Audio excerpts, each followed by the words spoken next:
Alors bonsoir à toutes et à tous. Donc le cours est dédié à Leilou Nishmata de Nadine Sarah Bat Avram Avinu, qu'Hachem élève sa neshama parmi les tzadikim, Nashim Tzadkaniot d'Israël. Le cours, le thème qui a été choisi, c'est pas un thème facile. Alors on va essayer de le faire le plus intelligemment possible, mais le but surtout c'est de donner du mérite à cette neshama, d'accord ?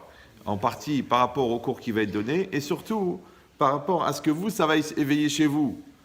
D'accord ? Parce qu'il faut savoir que les gens décédés sont décédés, mais leur volonté, elle reste vivante. Maintenant, quand quelqu'un va faire quelque chose pour une personne décédée, il fait vivre sa volonté. Donc quand vous êtes touché, vous êtes sensibilisé, vous êtes investi, ou vous voudriez faire quelque chose pour son mérite, automatiquement, et ça vient par le fait que sa volonté continue à exister après.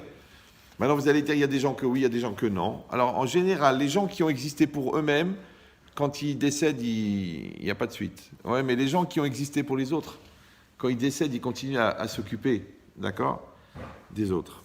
Alors, c'est marqué dans le Rav Dessler, Ratson à Adam ou Mauto. La volonté d'un homme, Mauto, c'est son essence. C'est-à-dire, qu'est-ce que c'est un homme ? Je veux dire, un homme, c'est un corps, un homme, c'est une famille, un corps, c'est des appartements. Non, en vérité, un corps, c'est une volonté. L'essence même d'un homme, d'un être humain, c'est quoi ? C'est une volonté. Il dit, et quand c'est marqué dans la Torah, on va lire Parashat Bereshit ce Shabbat, Naaseh Adam, Kidmutenu, Betsalmenu Kidmutenu, Hachem il a dit, faisons un homme à notre image, selon notre modèle. Oui. Alors il y a beaucoup de commentaires, mais qu'est-ce que ça veut dire que l'homme il est fait à l'image de Dieu ? Est-ce que Dieu il a une tête ? Est-ce que Dieu il a un nez ? Il a des bras ? Non. C'est quoi ? C'est que, en résumé, qu'est-ce que c'est Hachem pour nous ? Hachem, c'est une énorme volonté que le monde soit. Vous me suivez ou non ? Et cette volonté, elle se parcellise ensuite en milliards de micro-volontés. Qu'est-ce que c'est Hachem ? Une personne, ouais, Papa Noël, c'est une autre religion, d'accord ? Donc c'est quoi Hachem ? C'est une volonté. Pour nous, c'est ce qu'on perçoit. De la même manière, le soleil, quand tu regardes le soleil, tu ne peux pas le toucher. Tu ne recevras que la lumière du soleil. De la même manière, la volonté d'Hachem, c'est ce qu'on a d'Hachem. D'ailleurs, je ne sais pas si vous remarquez que quand on parle d'Hachem, on ne parle jamais de Dieu, on parle toujours d'Hachem. Vous me suivez ou non ? Maintenant, Hachem, en français, ça veut dire le nom. Donc, on ne parle jamais de Dieu, on parle du nom de Dieu. Ça va ? Les Maran Hachem, Baruch Hachem, Kiddush Hachem, Chilul Hachem, Chesed Hachem. Pourquoi on parle toujours du nom de Dieu et pas de Dieu ? En vérité, pourquoi ? Parce que l'essence de Dieu, on n'a rien à voir avec. Par contre, le lien qu'on a, c'est seulement avec ce qu'Hachem il a exprimé de lui. Pour vous donner une image, un peu comme un parent. Ouais. Qu'est-ce que tu connais de ton père ? Ah bah, tu dis mon père, tu sais mon père, attends, c'est mon père. Ah, qui tu connais ? Et le jour où tu perds ton père, les amis viennent, les amis de l'école, les amis du régiment, les amis de la synagogue, les cousins, les frères, ils te parlent. Tu dis, waouh, je ne connaissais pas mon père. En vérité, c'est quoi le père ? Le père, c'est l'ensemble des éléments qui constituent l'image de ton père. Et ces éléments, ils sont faits avec les actes de ton père. Comment ça s'appelle ? Le Shem. C'est quoi le Shem ? Le nom. Le nom, il y a le nom qu'on t'a donné à la naissance, le nom qu'on t'a donné à la mairie, et il y a le nom, la réputation. Quand il se dit Chachamim Tov, Shem Mishemen Tov, il est mieux un bon nom, une bonne réputation que de la bonne huile. Oui, il vaut mieux avoir une bonne réputation que d'avoir de l'argent. Parce que quelqu'un qui a une bonne réputation, on va lui prêter de l'argent. Quelqu'un qui a de l'argent, qui a une réputation d'escroc, on ne va pas travailler avec lui. Donc ça veut dire quoi ? Que le nom, en fait, c'est l'image complexe qui est formée par l'ensemble des actes perçus. Vous me suivez ou non ? J'ai besoin que vous réagissez, parce que sinon je ne peux pas élever le niveau. Donc l'idée c'est simple. De la même manière que ce qu'on connaît d'Hachem, c'est ce qu'il nous a montré à travers ses actes. C'est ce qu'on connaît à travers la Torah. D'accord ? Mais qui est quoi ? Qui est l'ensemble de ses actes. Et les actes quoi ? C'est l'expression de la volonté. Donc en vérité, de la même manière qu'un homme, il n'est pas jugé sur ses actes, il est jugé sur sa volonté. Maintenant, où est-ce qu'on perçoit sa volonté ? À travers ses actes. De la même manière, les Hachem, c'est une énorme volonté qui s'exprime à travers les actes. Comment on appelle les actes d'Hachem ? Eh bien, on l'appelle la providence, on l'appelle l'intervention divine, on l'appelle l'ashgacha. on appelle la bracha, on appelle le srar, la récompense, on appelle le onesh, on appelle la pénition. Mais c'est ce qu'on perçoit d'Hachem. Donc en vérité, on ne perçoit d'Hachem que ce qu'Hachem nous montre de lui. Moi, toujours, ça me fait rigoler. Les gens ils disent, oui, pourquoi Dieu, pourquoi il a fait ça, pourquoi il a fait ça. Mais déjà, ta belle-mère, tu ne la comprends pas. Tu veux savoir ce qui se passe dans la tête de Dieu. Il faut avoir la modestie de savoir la fermer. C'est ce que tu peux comprendre. C'est bien. Ce que tu ne comprends pas, ce n'est pas grave. Pourquoi tu t'énerves? Tu sais, les gens, ils se rendent malades parce qu'ils se lèvent le matin. Pourquoi et pourquoi et pourquoi et pourquoi? On dit en hébreu, lama, lama, lama, lama. Celui qui dit lama, il devient fou. C'est un syndrome. Ça s'appelle Serge. C'est des gens qui... D'ailleurs, ils se lèvent un matin, ils se mettent à crier « Je suis malade ». Ouais, il n'y a pas de lama. Nos parents, ils savaient ça. Nos grands-parents, ils savaient. Ouais, Hachem Natan, Hachem Lakar. Hachem, il a donné, il a repris. Les gens, ils s'énervent. Maintenant, ils ratent le bac, hein, ils mettent plus les téphilines. Ouais, et il a une déception amoureuse, paf, il part avec Christine. Mais quel rapport? Avant, les gens, ils recevaient la treha et ils gardaient la émouna. Maintenant, on ne sait plus si c'est des raisons ou des prétextes. Bah, toute la vie, c'est comme ça. Que toi, tu perçois la volonté d'Hachem à travers ses actes. Et ça s'appelle comment? Le nom d'Hachem. Maintenant, quand Hachem, il est dur dans la vie, c'est comment ça s'appelle? Elohim, la rigueur. Quand Hachem, il est miséricordieux, alors qu'on ne mérite pas, ça s'appelle Yud-Kei Vav-Kei, le tétragramme. Quand Hachem, il est généreux, au-delà de nos demandes, ça s'appelle quel? Aleph Lamed. Ça veut dire qu'en fait, chaque nom de Dieu, c'est une attitude de Dieu dans le monde. C'est pour ça qu'on ne parle jamais de Dieu lui-même, on parle de son nom. C'est-à-dire de ce qu'on arrive à capter de lui, qui nous a donné à capter, qui est l'ensemble de ses actes, qui forment une image. Et bien de la même manière, une personne, quand tu parles d'une personne, tu parles de son nom, c'est-à-dire ce que tu as retenu. Donc les petits-enfants, ils ont retenu la grand-mère, les enfants, ils ont retenu la mère, les voisins, ils ont retenu, même les infirmières. Des fois, les infirmières, ils disent « Oh là là, votre maman, elle était avec nous à l'hôpital. Il faut voir cette lumière qu'elle a apportée dans le service. » Ça, toi, tu vas imaginer que la Goya, elle va être impressionnée par une sadéquette. Comment c'est possible? C'est comme ça. Les voisins, chacun qui a un rapport, il reçoit quelque chose. Mais il reçoit quoi? Il reçoit l'expression de la volonté. Alors, qu'est-ce que c'est la Neshama? C'est comme une espèce de lampe extrêmement puissante, ouais, qui va produire une lumière. D'ailleurs, bizarrement, dans les Sfarim un peu profonds, comme ça, on dit Orot, Zeretzonot.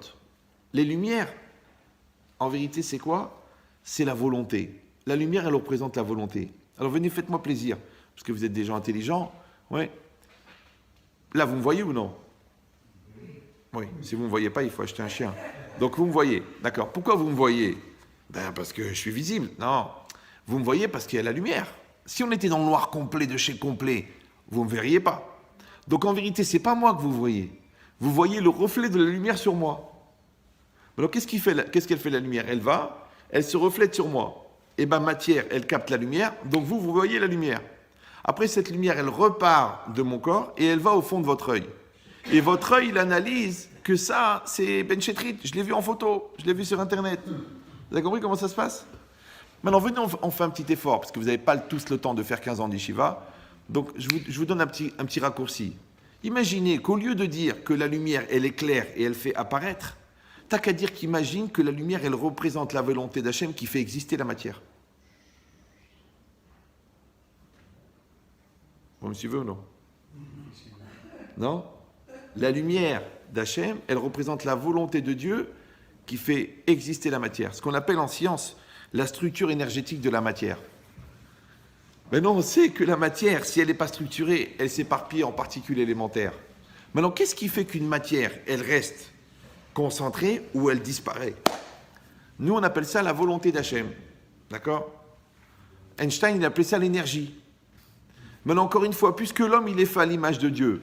Donc, quand un homme, il croit à quelque chose, ouais, vous savez, il y a 2 frères, ils sont venus de Tunis, d'accord? Ils étaient à Sarcelles. Il y avait un terrain vague. Il y en a un, il est rentré à la RATP, il a fait des trous, jusqu'à ce qu'il s'est fait son trou. Ouais. Et il y en a un autre, il a dit, moi, je vais aller au sous-sol, vivre sans le soleil, alors que j'étais à Tunis avec la Pkaïla. Non. Il a dit, moi, je vais faire un magasin. On avait un magasin à Tunis, oui, une épicerie. Il dit, mais qu'est-ce qu'on avait? Un produit, un shampoing, un truc. Il a dit, tu sais quoi, je vais faire un rayon de shampoing. Je vais faire un rayon de légumes, un rayon de... En fait, il a conceptualisé le supermarché. Mais tout ça, c'était dans sa tête. Mais quand tu viens 10 ans après et tu le vois, le supermarché, tu vois les 6000 mètres carrés de vente et tu vois les 24 caisses, tu dis, mais qu'est-ce qu'il a fait le gars? Il a créé son rêve. Il a réalisé son rêve. Comment on appelle en français ça? Un visionnaire. Le rêve, c'est quoi? C'est une image que tu te mets dans la tête. Par quoi il est véhiculé? Par la volonté. Donc, de la même manière qu'Hachem, il réalise la volonté il réalise la réalité par sa volonté, de la même manière, l'homme aussi, il réalise la réalité grâce à sa volonté. Puisque l'homme, il est fait à l'image. C'est pour ça que les gens qui n'ont pas de volonté, ils ne réalisent rien. Et les gens qui n'ont pas de rêve, ils ne réalisent rien. Et les gens qui ont des rêves, ils réalisent. Pourquoi des gens petits et des gens grands? Toujours je dis ça, mais les gens, ils croient que je rigole. Ouais. Vous savez que tous les ans, on fait les élections de Miss Univers et les élections de Miss Monde. Mais le jour où on va faire les élections de Miskin, il y aura des candidats. Miskin. Vous savez, les gens qui voient petit, les gens qui taillent les crayons. Pourquoi tu tailles les crayons? Tu as pris 100 millions d'euros, achète une usine de crayons. Que tu tailles des crayons. On dit un sou, c'est un sou. Ouais, mais pourquoi? Pourquoi tu es mesquin? Pourquoi tu es petit? Tu fais une Brit Mila, 3 bisliques. Fais un Béchefa, fais grand. Si la Brit Mila, il y a de quoi manger, l'enfant, il sera un Tamil Chacham. Toi, tu fais non, c'est beaucoup. De toute façon, les gens, ils jettent, baltachrit. Mais t'en fais parce que tu es le fondateur du site internet barredefer.fr. C'est ça ton problème, d'accord? Donc, il y a des gens qui sont petits dans la tête. Et il y a des gens qui sont grands. Il y a des gens qui comprennent d'avoir une grande famille. Avant, les gens, 8, 9, 10, 12 enfants, c'était normal. Maintenant, 1,2 plus un chien, il te dit, j'en peux plus, on ne dort pas la nuit, les enfants, ils me rendent fou. Mais qu'est-ce qui te rend fou? Tu n'as même pas d'enfants, c'est des amuse-gueules, ça, c'était rien. Ouais. Avant, non seulement il faisait 14 enfants, et en plus, quand la belle-mère, la belle-sœur, elle mourait ou quoi, il prenait les enfants de l'autre. Et la voisine, elle attrapait la gale ou je sais pas quoi, et prenait ses enfants. C'est que les gens, ils se retrouvaient avec 18 enfants, c'était normal. Tu les as entendus se plaindre une fois? Non. Et aujourd'hui, ah, mais c'est quand même cher. Une fois, il m'a dit, je sais pourquoi tu ne fais pas le troisième. Il m'a dit, Raveria, il y a 5000, à l'époque, 5000 francs de couches. Tu t'as compté les couches, toi. Il a calculé les couches. Ouais. Mais c'est ça la mesquinerie. C'est ça la misère. C'est ça la pauvreté, que tu fais rentrer la misère. Ma mère, qu'Hachem la garde en bonne santé, elle disait toujours un proverbe en arabe. Tu mets la main dans le lait. Quand tu la sors, il y a une goutte de lait qui sort de chaque doigt. En fait, chaque enfant, il vient avec sa bracha. Tu crois que c'est toi qui le nourris, Yabrel? C'est toi qui pars en vacances avec l'argent qu'il amène lui. Vous me suivez ou... Mais pour que la bracha, elle rentre, il faut avoir la tête large. Mais celui qui est mesquin, celui qui a peur, celui qui n'a pas de Emouna, en fait, celui qui n'a pas la croyance, il voit petit, parce qu'il croit que ça dépend de lui. Chaque fois qu'il commence une phrase, moi. Mais moi, c'est wam, c'est petit. Hachem, il te dit, oublie-toi. Quand tu t'oublies, tu as l'immensité devant toi. Ouais. Mais quand tu commences par moi, regardez l'autre, rappelez-vous de lui, moi président. On sait ce que ça a donné. On ne va pas s'apesantir. On ne va pas en faire un fromage de Hollande. J'ai besoin des blagues pour savoir si vous suivez. Là, vous avez un taux de réactivité qui est proche du coma, là. Blainara. Je ne sais pas ce que vous avez bu pendant le repas. Mais l'idée, c'est simple. C'est qu'en fait, le ratson, il représente la personne. C'est-à-dire qu'en vérité, une personne, c'est un ratson. Oui, c'est un ratson, c'est une volonté, avec une fine couche de peau au-dessus. Maintenant, il y a des gens, malheureusement, eux, ils ont un corps très très épais, avec un petit filament de volonté dedans. Maintenant, la volonté, la neshama, elle, c'est elle qui produit l'énergie de la volonté. Or, la neshama, rappelez-vous, elle est infinie, parce qu'elle est divine. Vous savez qu'on est fait globalement en 3 parties. Il y a la neshama, qui est divine. Il y a le corps, qui est de la viande plus ou moins bien organisée selon le mazal pondéral de chacun. Ouais. Et entre les deux, il y a le nefesh, il y a le psychique, il y a le moi. D'accord? Et dans le moi, il y a une moitié qui est tournée vers la neshama, s'appelle nefesh eloki, ouais, qui démarre à l'intellect et qui se termine à la prophétie. Et de l'autre côté, il y a le nefesh behemi, ouais, qui commence à 0 et qui se termine à la pédophilie. C'est-à-dire quand ton ani, il se mélange avec le mal qui est en toi, ça s'appelle animal. Donc vous avez compris qu'un homme, en vérité, va être dans un curseur que d'un côté, il veut monter vers sa neshama, il veut ressentir la sainteté de Kippour. D'un autre côté, il va aller à Eilat avec 4 danseuses russes. C'est ça le problème. Il est en haut, en bas. En bas, ça s'appelle l'équateur, la partie la plus chaude de la Terre. Ouais. En haut, c'est le cerveau. Maintenant, tu t'élèves, Ve'it kadashtem, ve'item kedoshim, ou alors tu descends dans la Touma. C'est un choix, chacun il a le choix. Quelle que soit la longueur de la barbe, puisque vous savez que la barbe, c'est comme les mauvaises herbes, ça pousse tout seul. Donc c'est quoi l'idée? Ouais. C'est que la neshama, elle produit la volonté. Aratson novea me aneshama. Mais là, je vais vous demander de faire une nuance très fine, parce que si vous ne comprenez pas bien, vous allez sortir avec la tête tordue. Donc restez concentrés, puisqu'encore une fois, on veut donner du mérite à la Nifteret. Donc on va faire à peu près 8-9 ans d'Eshiva en 1h30. Mais il faut être concentré. D'accord? Et c'est même pas sûr que même dans les Yeshivot, ils étudient ce genre de sujet. Mais c'est pas grave. Imaginez maintenant, la Neshama, c'est comme un espèce de compresseur qui produit de l'électricité. C'est comme la prise. Voilà, ici, la prise, elle est branchée ici. Maintenant, EDF, ils amènent l'électricité jusqu'ici. Vous, qu'est-ce que vous faites? Vous décidez de brancher un appareil. Vous branchez un frigo, ça fait du froid. Vous branchez un four, ça fait de la chaleur. Vous branchez une belle-mère, ça fait une belle-mère branchée. D'accord? Donc, mais en vérité, qu'est-ce que vous faites? Vous ne produisez pas l'électricité. Vous orientez l'électricité. De la même manière, la Neshama, ce n'est pas vous qui la choisissez, ce n'est pas vous qui la maîtrisez. Vous la recevez.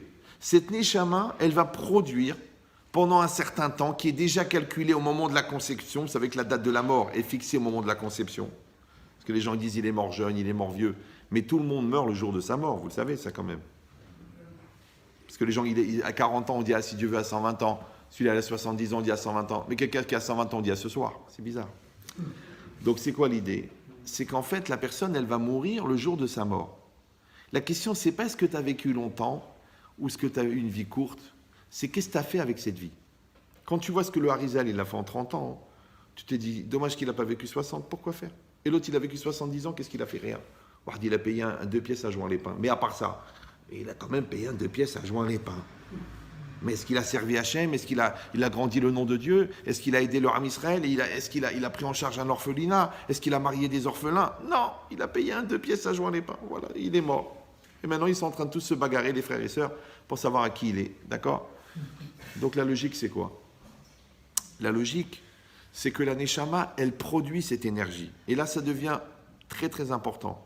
Quand cette énergie, elle sort de la Neshama, elle arrive dans le Nefesh, elle arrive dans le psychique, elle arrive dans le moi, elle arrive dans le Da'at, elle arrive dans la conscience. Appelez-le comme vous voulez, c'est pas très grave. Ouais? Et que cette énergie, elle est prise en charge. Comme moi, je prends le câble du frigo, je le mets dans la prise, c'est mon libre arbitre. Ouais? Et bien, cette capacité à orienter cette énergie de la Neshama, on appelle ça la Bechira, le libre arbitre. Ça va? Maintenant, la connotation de ce que je peux mettre dans cette énergie, je peux mettre du bien, je peux mettre du mal, je peux mettre de l'intelligence, je peux mettre de la bêtise, je peux mettre de la radinerie, je peux mettre de la générosité. Comment ça s'appelle? Ça s'appelle la personnalité. Vous me suivez ou non? Voilà, chacun d'entre nous, il a un da'at différent. Il a une personnalité différente. La Gemara, elle dit Keshem shepartoufe em shonot, kar darte em shonot. De la même manière que les visages sont différents, les esprits sont différents. C'est-à-dire qu'en vérité, le seul point commun qu'on a tous, c'est qu'on est tous différents. Mais attention, ne seront différents que les gens qui ont pris conscience de leurs différences et qui ont réalisé leurs différences. C'est pour ça qu'en français, le mot personne veut dire personne et personne. Maintenant, la seule manière de ne pas être personne, c'est d'être quelqu'un. Et quelqu'un, c'est quoi? C'est unique. Donc, si tu révèles ton côté unique, tu es quelqu'un. Si tu ne révèles pas ton côté unique, tu es Quelque oncle. Quelque oncle. Tout le monde sait ce que c'est un oncle, d'accord? Maintenant, le mot personne, il veut dire personne et il veut dire personne. Maintenant, si toi, tu ne donnes pas les moyens de développer ta personne par le respect de toi-même, par la valorisation personnelle, par ton expérience, par ta Torah, par ta Emouna, par tes efforts, donc tu ne vas pas devenir quelqu'un, donc tu vas rester personne. Après, tu dis, mais comment ça se fait qu'on ne me fait pas le kavod qui est dû à ma personne? Mais tu sais que tu es personne. Comment veux-tu qu'on fasse du kavod à personne? Même ton nom, on ne s'en rappelle pas. C'est un phénomène, ça s'appelle mon nom et personne. Ça a été repris par des philosophes du Far West. Ouais, vous avez compris l'idée? Donc en vérité, toute la vie, on essaie de devenir nous-mêmes. On essaie de devenir quelqu'un. Et qu'est-ce qu'il fait le Yetzer Hara? Il nous propose d'être comme tout le monde. Ça, c'est un très gros problème de la jeunesse d'aujourd'hui. On fait des groupes, on fait des masses, on fait des WhatsApp, on fait des pseudos, on fait des trucs, mais on ne devient pas soi-même. Parce que quand tu es dans un troupeau, ça te rassure. Tu dis, ouais, je fais partie d'un groupe, je ne suis pas seul au monde, je ne suis pas jeté. Rappelez-vous d'une chose extraordinaire, de Ben Chetrit d'ailleurs. Ouais. Quand vous êtes bien avec vous-même, tout le monde vous court après. Mais quand vous vous sentez mal toute seule, tout le monde vous fuit. Et vous qui êtes mal, vous cherchez toujours la proximité. Pourquoi tu ne me rappelles pas? Dis-moi que tu m'aimes, prouve-moi que tu m'aimes. Donc la personne qui n'est pas développée elle-même, elle va demander à l'autre de la développer. Le problème, c'est que quand tu donnes à l'autre le pouvoir de te développer, il peut devenir aussi ton manipulateur de développement. Je ne sais pas si vous me suivez. Ça devient le marché noir de l'existence. Le harcèlement moral. C'est ça la perversion. C'est ça pas la manipulation. Parce que toi, tu dois exister par toi-même. Mais en plus que tu existes par toi-même, en plus tu existes aussi en tant qu'épouse, et aussi en tant que maman, et aussi en tant que papa, et aussi en tant que chef d'entreprise, et aussi en tant que rave. Mais déjà tu existes toi tout seul. C'est comme l'arbre, il y a un tronc et il y a des branches. Mais les branches ne peuvent pas remplacer le tronc. Maintenant, normalement, quand on augmente le nombre de branches, on augmente l'épaisseur du tronc. Maintenant, c'est quoi le tronc? C'est le moi. Et c'est quoi les branches? Ton rôle de fils, ton rôle de père, ton rôle d'époux, ton rôle d'homme responsable, de membre de la communauté. C'est toutes les branches que tu portes. Maintenant, plus tu augmentes les branches, plus le tronc il devient épais. Mais il y a des gens, ils trichent. Ils augmentent les responsabilités, mais ils n'augmentent pas leur moi. Du coup, au bout d'un moment, le poids des responsabilités fait casser le tronc. Ben, c'est exactement pareil. Toi, tu viens dans ce monde pour devenir toi-même. Comment on appelle ça en français? La vie. Il dit le Maharal de Prague, Kol haïm zelatset milakoach et la poal. Toute la vie, c'est passer du potentiel au réel. J'ai écrit un livre de 400 pages sur ça. Les médecins, ils le donnent à la place du Prozac. Ils disent arrêtez les antidépresseurs, prenez le livre de Ben Chetrit, ça va vous soigner. Ouais. Mais l'idée, c'est quoi? C'est qu'en vérité, quand tu vas devenir toi-même, d'accord, ça veut dire que ton moi intérieur, il va se réaliser à travers ton moi extérieur. Donc tu as le moi extérieur, celui qu'on voit, tu le montres, ouais, et tu as le moi intérieur. Le moi intérieur, c'est cette personne-là, ouais, qui, si elle n'est pas une personne, elle devient personne. Maintenant, toi, tu vas développer cette personne intérieure, ce qu'on appelle le lève, et tu vas la réaliser dans le monde extérieur. Ouais. Ça s'appelle le ma'asé, l'acte. Comme dans Pirkei Avot, qu'est-ce qu'on dit? Im en ani li, mili. Ouais. Im en ani li. C'est qui ani? Moi. Et c'est qui li? C'est moi. Donc en fait, si tu n'as pas développé un moi qui s'occupe de ton moi pour que ton moi devienne toi, tu as toutes les chances de ne jamais devenir toi. Donc il y a le côté enfant en toi qui a envie de faire des bêtises. Mais il y a le côté adulte qui dit écoute, c'est n'importe quoi. Ouais. Il y a le côté qui a envie de glander. Et l'autre, il dit allez, va travailler. Il n'y a pas de bracha dans ces métiers de voleur là. Ouais. Si tu n'as pas développé ce deuxième moi qui s'occupe de toi, donc tu vis comme les animaux. Parce que l'animal, qu'est-ce qu'il fait? Il voit l'herbe. Il mange l'herbe. Qu'est-ce qu'il fait le jeune? Il voit l'herbe. Il fume l'herbe. Il n'y a pas de différence. Les deux, c'est des bovins. Vous me suivez ou non? Non. La différence entre l'homme et l'animal, c'est que l'homme, il voit, à pulsion, mais et il consomme. Mais entre les deux, réflexion. Impulsion, réflexion, action. Si tu as cassé le phénomène de la réflexion, maintenant nous on appelle Yetzerara, eux on appelle les Ta'avot, on appelle les pulsions, eux ils appellent les peurs, les stress, les angoisses, le manque de construction, le manque de réflexion, le manque de maturité, la schizophrénie, la bipolarité, tout ça c'est la même chose. En vérité, ce que nous on appelle les midot, eux ils appellent la psychiatrie. C'est pour ça que toujours je dis aux gens, mais travaillez vos midot. Ils me disent, ah non, la religion ça m'intéresse pas. Alors prends des cachets. Vous comprenez ce que je veux dire ou non? C'est si quelqu'un il travaille pas sur sa colère, il va devenir fou. Si quelqu'un ne travaille pas sur sa jalousie, il va devenir phobique.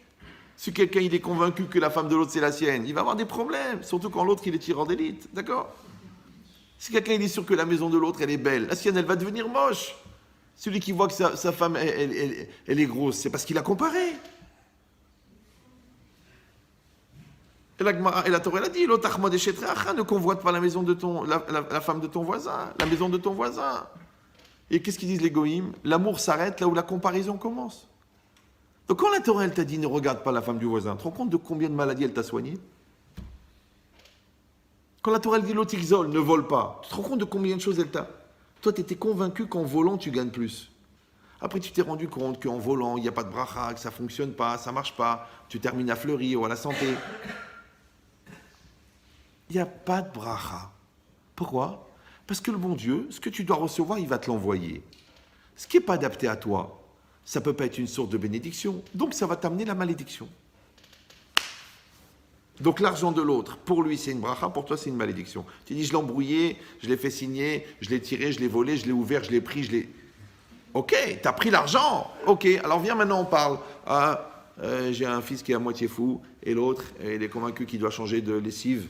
Ça y est, il a arrêté Ariel, maintenant il va absolument homo. Ta femme, elle est partie avec le prof de yoga. L'autre, la maison, elle a que des problèmes. Ça prend feu tout seul dans l'immeuble. Tu comprends pas ce qui arrive. Le gosse, il a failli se noyer. Toi, tu as une tache bizarre sur les poumons. Le médecin, il dit, c'est marrant, on dirait des halot Shabbat. Ouais. Pourquoi? Parce qu'il faut savoir une chose. Avec cette maladie, maintenant, du Covid, on voit que la santé, c'est pas quelque chose de normal. C'est pas normal. C'est un miracle quand tu te lèves tous les matins et que tu n'as rien. C'est un miracle. Tu dis non, je suis vacciné. Avec le vaccin, il meurt. Tu dis non, mais je l'ai déjà attrapé. Avec le truc. Après, tu dis je suis protégé. Avec le masque. Et le masque. Alouette. Ça veut dire quoi? Ça veut dire que Enrod Milevado. Tu montes, tu descends, tu trucs. Moi, je connais des gens, ils ont fait attention pendant 9 mois. Ils sont sortis une fois, ils l'ont attrapé. On dirait genre le bon Dieu, il a de l'humour. Et en 3 jours, fulgurant, les poumons ont détruit, ils sont morts. Sur le bon Dieu, il fait ce qu'il veut, où il veut, quand il veut. Ah, mais c'est pas normal. Tu peux aller lui poser la question. Non. Pourquoi? Parce que la logique, c'est quoi? C'est que Hachem, il a demandé qu'on le craigne. Maintenant, il t'a donné la synagogue, tu as été pour parler. Il t'a donné la joie d'épouser, de marier tes enfants, tu as fait des fêtes, les danseuses arabes, les trucs, les femmes toutes nues. Il a dit, allez, plus de mariage. Il t'a donné la plage pour prendre la vitamine D, tu as été là-bas pour aller ramasser toutes les pamplemousses vendues par 2.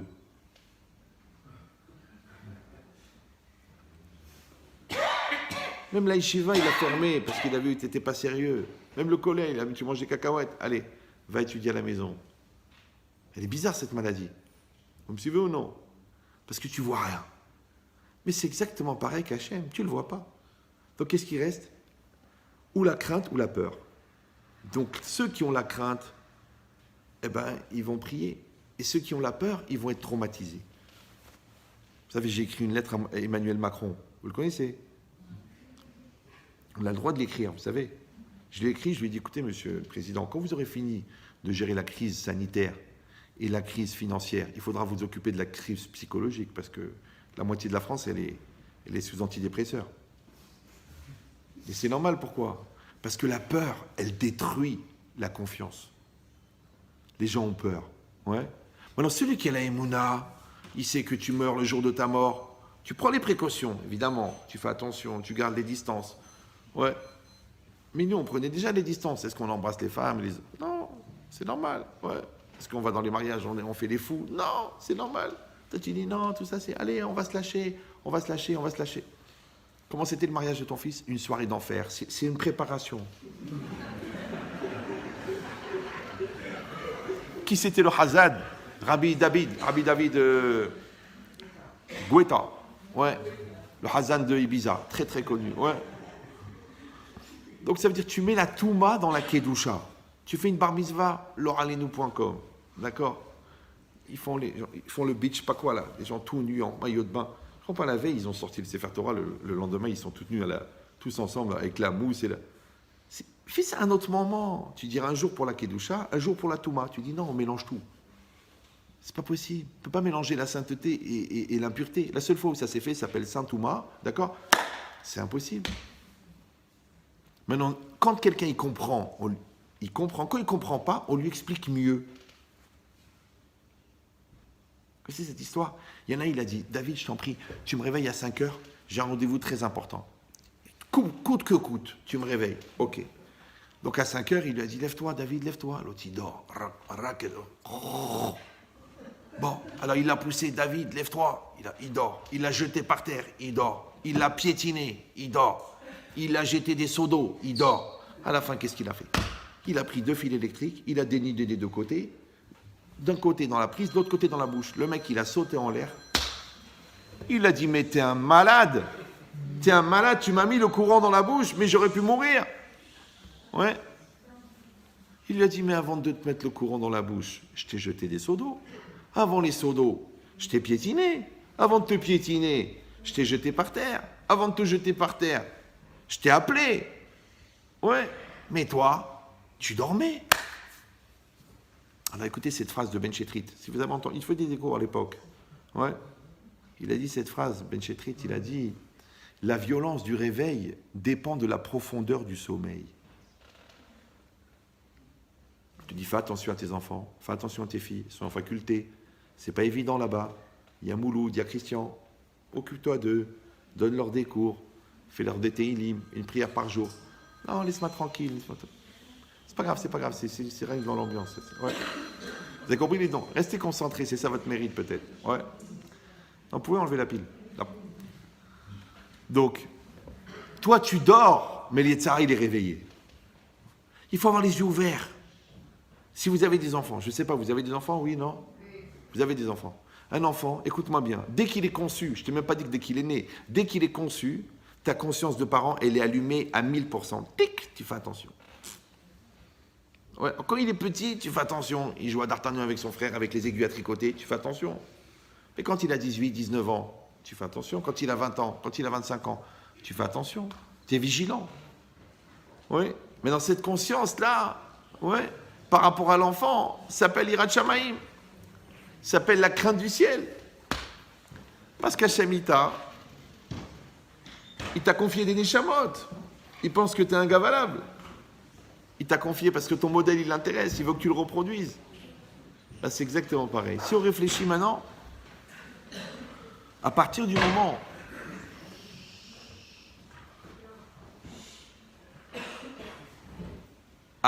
moment où cette énergie-là, on l'appelle énergie, quand elle sort de la Neshama et qu'elle arrive dans le Nefesh, à ce moment-là, elle s'appelle Ratson.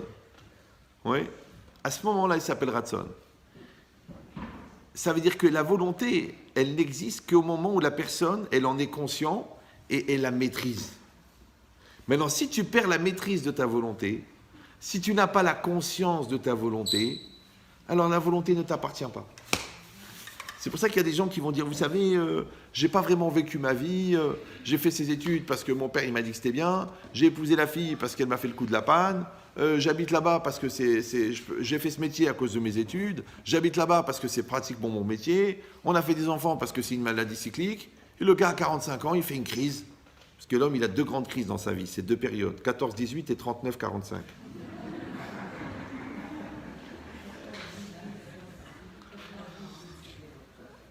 Donc 39-45, tac, il fait sa crise. Ouais, j'ai droit au bonheur, j'ai pas épousé la bonne personne, ça a été trop vite, vous m'étouffez, vous êtes là que pour mon argent, j'ai droit, moi aussi j'ai envie de vivre, j'ai envie de me... Oh, tu dis, oh papa, dis, oh. Tu te calmes, Maurice, là. Qu'est-ce qui t'arrive? T'es marié, t'as 6 enfants, c'est le moment de faire... En vérité, c'est une crise. Pourquoi? Parce que ça s'appelle des articulations. Ouais. Jusqu'à 13 ans, tu es un bébé.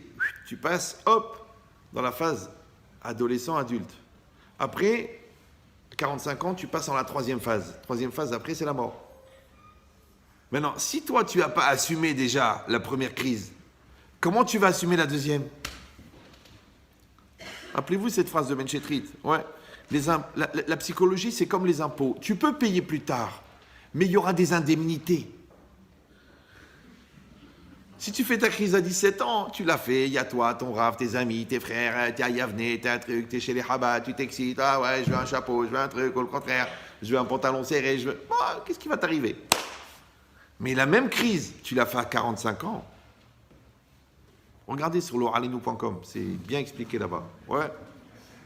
Parce que tu deviens fou. Moi, je le vois, les gens. Eh ben oui, j'ai droit au bonheur. Eh ben, c'est mon âme sœur. Comment c'est votre âme sœur? C'est votre secrétaire. Je l'ai rencontrée, c'est Mina Shamaïm. Elle a exactement les qualités que ma femme n'a pas. Je dis, mais vous savez comment il s'appelle, Yetzirara? Il s'appelle Chasser, il s'appelle le manque. Pourquoi on l'appelle le manque? Parce qu'il crée le manque. Maintenant, après, qu'est-ce qui fait qu'il t'a créé le manque? Il te donne de quoi combler le manque. Vous me suivez ou non? C'est-à-dire que le Yetzirara, qu'est-ce qu'il va faire? Il va créer un problème de communication dans ton couple. Après, il va te faire rencontrer quelqu'un qui communique. Il va faire que toi, tu es très avare de compliments. Et après, il va envoyer à ta femme un collègue de bureau très généreux de compliments. Madame Benichou, vous êtes magnifique, vous avez maigri, cette coupe vous va bien, c'est une femme comme vous que j'aurais dû rencontrer. Au bout d'un moment, elle va dire, attends, lui, il me dit jamais un mot gentil. L'autre, c'est le stock de guimauve. Ça veut dire que le Yetzirara, il t'envoie exactement ce qui te manque. Maintenant, comment il sait ce qui te manque? Tu sais pourquoi? Parce qu'il te crée d'abord le manque avant de te l'envoyer. Alors le fou, qu'est-ce qu'il fait? Il dit, mais attendez, Rav, ok, je sais que c'est assourd, je sais que c'est interdit, je sais que je suis marié, j'ai 4 enfants, elle aussi, elle est juive, elle est mariée, elle a 5 enfants. Mais écoutez, Rav, je pense à elle, elle m'appelle. On connaît les mêmes musiques. Nos parents, nos grands-parents se connaissaient là-bas en Algérie. On est fait l'un pour l'autre. Je lui dis, mais tu sais qu'il n'y a pas que Hachem qui fait des couples. Le Satan aussi, il crée des couples.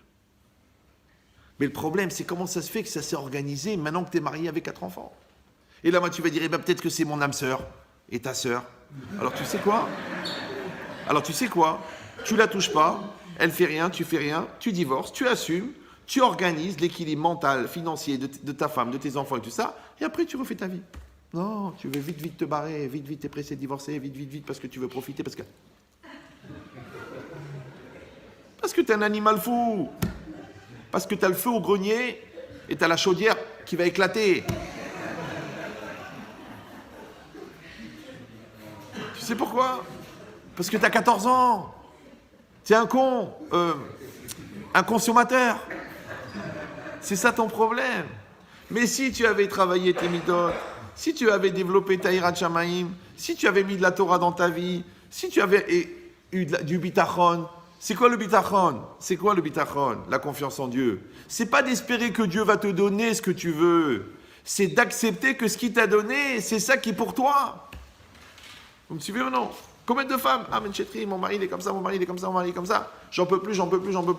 Eh madame, il faut arrêter d'aimer le mari que vous auriez voulu qu'il soit.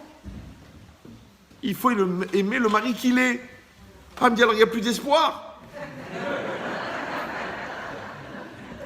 Mais qu'est-ce qu'il a dit Ben Chetri? Un espoir au singulier, désespoir au pluriel. C'est ton mari. Il est hnin, il est gentil. Quel est son défaut majeur? C'est qu'il te ressemble. Et chaque poubelle a son couvercle. Et c'est pareil pour toi. C'est ta femme, c'est ta femme. Ah non, moi je voyais autre chose. Moi je voyais une intello. Quoi, t'es intello, toi? Ah, moi je voyais quelqu'un de grand, de truc, mais elle est petite, elle est grosse, elle est comme toi. Elle est comme toi, seulement elle est épanouie, toi t'es frustré. Il y en a, il m'a dit, Ramet Chetrit, ma femme elle est idiote, mais d'une bêtise, j'en peux plus. Elle est d'une lourdeur, elle est d'une khamara, c'est impossible. J'ai le droit de divorcer ou non? Je dis, mais tu devrais faire le halal avec bracha tous les jours. C'est une bracha d'avoir une femme qui n'est pas intelligente. Il m'a dit, pourquoi? Il m'a dit, parce que si elle était intelligente, elle serait partie depuis longtemps.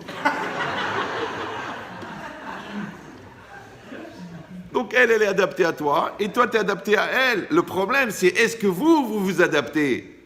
Qu'est-ce qu'il fait l'Yetzirara? Il te voit le négatif. Regarde, elle a truqué, elle a vieilli, et là, lui aussi, regarde.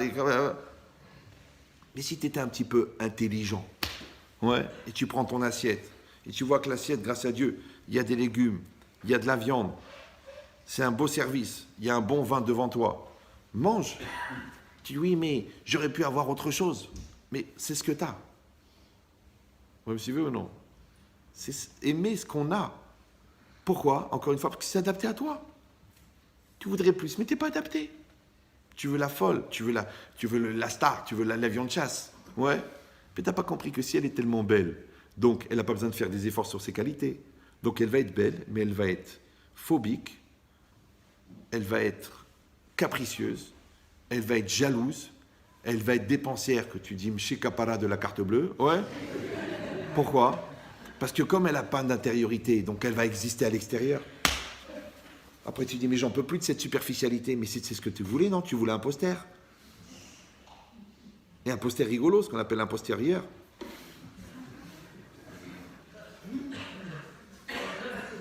Toi tu dis, non, moi je voulais pas ça, moi je veux les valeurs. Ouais, je veux la finesse, je veux la kedusha, je veux la pudeur, je veux la pureté, je veux la shechina dans ma maison. Je crois que la shechina, elle rentre avec Madonna. Avec qui? Nabila. En bataille, c'est pas shoot. Ça s'appelle en français le prix à payer. Oui, vous croyez qu'on fait des efforts de la Mishnah et de l'étude et le Hatzniout et de trouver des maisons pour pouvoir aller l'été et de les éloigner de la plage? Vous croyez que pour rien? Pour rien. Vous êtes fous, on est des investisseurs. Après, quand tu vois Blainara, ta belle famille, avec tes gens, des petits-enfants, tous dans la kedusha, dans la pureté, dans l'équilibre, dans l'amour, mais t'es milliardaire. L'autre, il dit, mais j'ai 64 appartements. Ok, mais les enfants de ton vivant, ils se battent déjà. Et un plus fou que l'autre. En plus, tous en train de prendre des vitamines. Parce que comme tu leur as pas fixé de ligne, alors eux, ils s'en sont fixés une sous prétexte qu'elle était blanche. Et ils y aspirent. Donc qu'est-ce que tu as gagné? Qu'est-ce que tu as gagné? Tu crois que tu as gagné? Tu as perdu.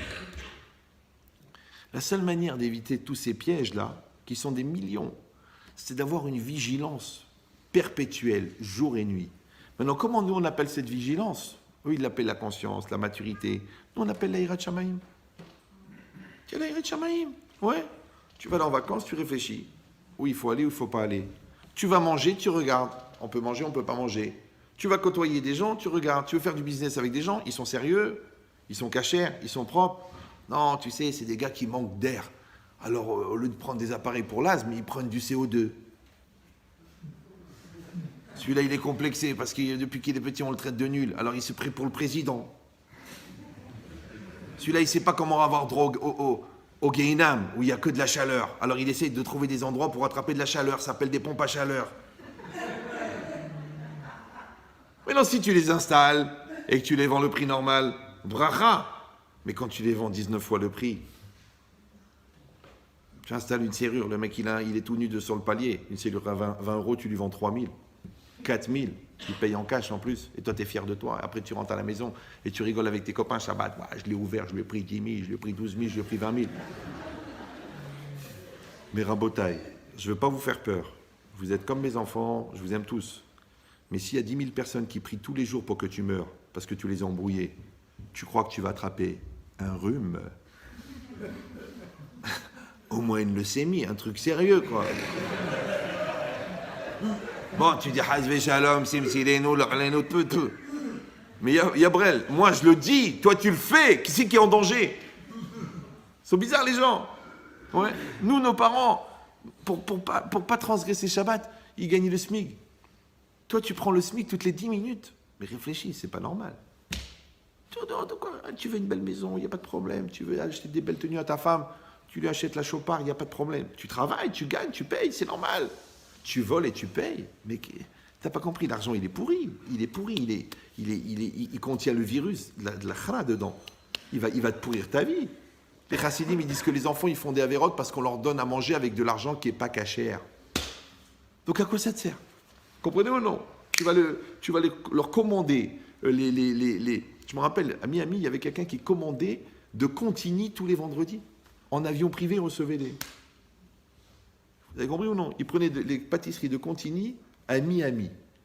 Je ne sais pas à combien il revient le gâteau. Non, si tu veux un avion qui va à Miami, c'est 30 000 euros hein, en privé. D'accord? Donc le mec, il a amené le plateau de gâteaux tous les vendredis. Il avait l'argent. Ouais. Et c'était pas un voleur, c'était quelqu'un de sérieux. Mais ça veut dire qu'on peut arriver à des trucs de fou. Alors que rappelle-toi ton grand-père, ouais, à Tunis, il déchargeait les pianos. Qu'est-ce qu'il prenait le matin? Une tranche de pain, une gousse d'ail, il frottait, un peu d'huile, 3 olives noires, et il était waouh! Toi, tu as un coach multivitaminé du matin, et à 11h, tu es fatigué. C'est bizarre, hein? Parce que eux, ils avaient la bracha, et toi, tu as la ramma. C'est pas le même système. Bon, de la même manière, ça veut dire quoi? Ça veut dire que quelqu'un, il y a cette énergie qui sort de la neshama qui s'appelle la volonté. Au moment où elle arrive dans le nefesh, dans le psychique, malheureusement, le psychique, il est divisé en 3. Ouais. Il y a le moi, le anochi, le je, ouais, et il y a le yetzer hara et le yetzer hatov.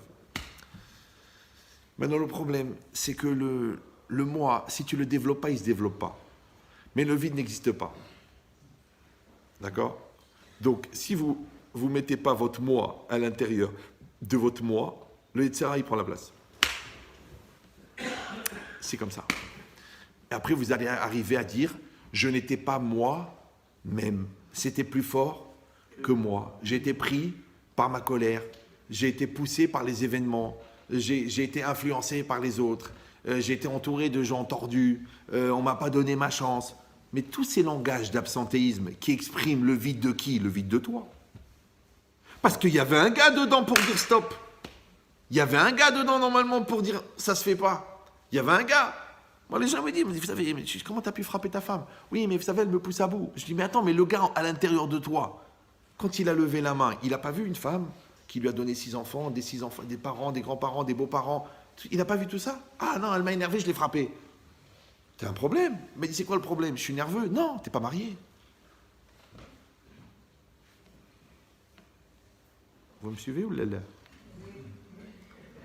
Mais toute la vie, c'est pareil. Pareil, moi, une femme qui avait trompé son mari comme ça.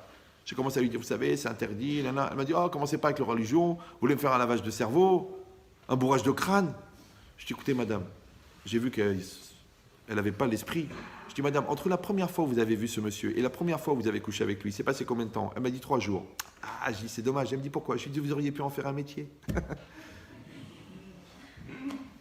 T'es marié. Tu rencontres un inconnu, en 3 jours, tu dors avec lui. C'est que t'es pas marié. Comprenez ce que je veux dire ou non? On dit oui, l'amour fou, les feux de l'amour, les feux. Mais t'es pas marié, ça te dérange.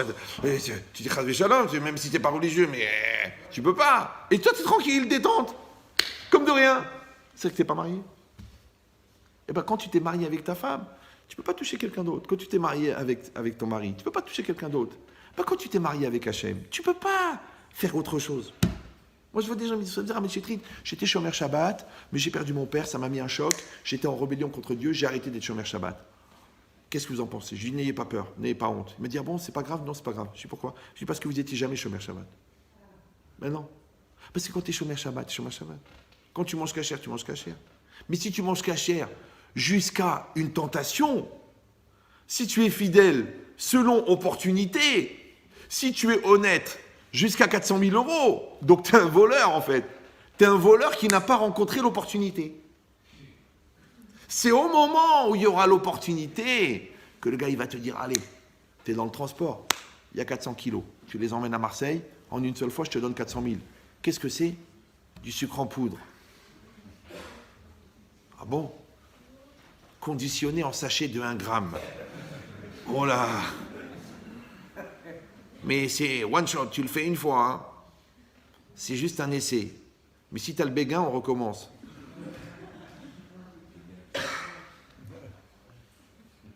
Vous avez compris l'idée ou non? Maintenant, toi, tu dis, mais Rabbi Chetrit, sauf. Le mec, il est rentré dans mon bureau. C'est bien le bon Dieu qui m'a envoyé. Non, c'est le Satan. Parce que toi, tu avais un problème avec la trésorerie, il t'a envoyé une épreuve d'argent. Toi, tu avais un problème avec la cache-route, il t'a envoyé une épreuve dans la bouffe. Toi, tu avais un problème avec ta femme, il t'a envoyé une autre, une excitée, une folle, qui écoute France Info toute la journée.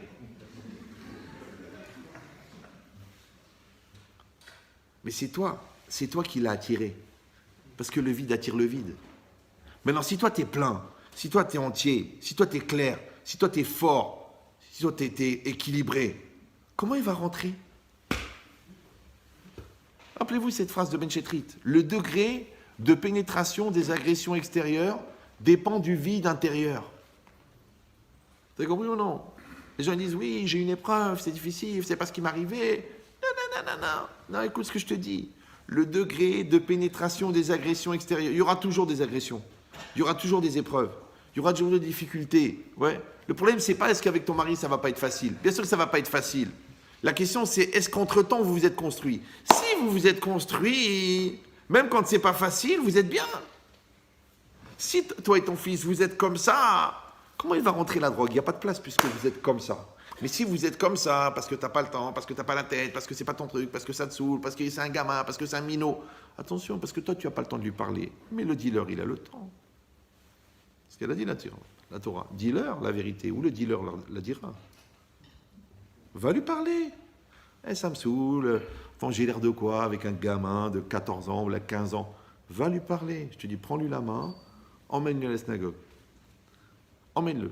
Il dit, oui, mais il ne supporte pas, c'est pas grave. Rien que tu l'emmènes, après tu dis retourne à la maison. Comme ça, je peux passer un peu de temps avec toi, mon fils.